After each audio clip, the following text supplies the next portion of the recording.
15. listopada 1991. jugoslavenska vojska okupirala je najjužniji hrvatski gradić Cavtat. Agresor se tako našao na prilazima opkoljenog Dubrovnika. Granatiranje najbližih sela Vitaljine, Đurinića i Molunta počelo je još potkraj rujna 1991. godine, a agresija se zatim proširila na Grudu i Čilipe.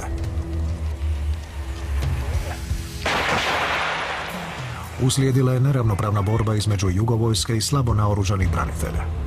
U prapratnu prolazu iznad sela Dubravke prema Trebinju 15 je hrabrih branitelja lovačkim puškama i spokojim karabinom pokušalo zaustaviti napadače. Nakon dvodnevnih borbi, agresor je tenkovima ipak ušao u Dubravku, a branitelji su se povukli.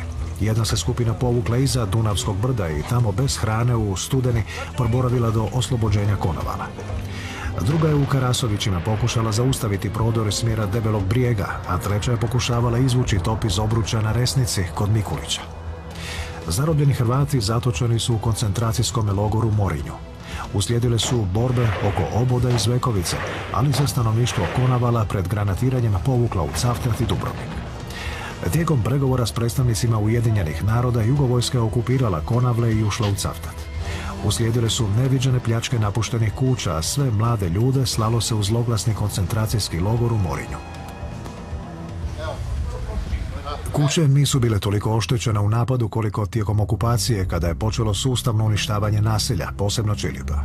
Ni muzej ni crkva okupatoru nisu bili sveti. Ukradene su skrave s farme na Konavoskom polju, uništene su zrakoplovna luka i benzinska crpka u Čilipima, opljačkan je hotel Croatia u Cavtatu, restoran Konavoski dvori i samostan u Pridvorju, a mnogi su Cavtačani pretučeni i maltretirani. Cavtat je dočekao slobodu sredinom listopada 1992. godine.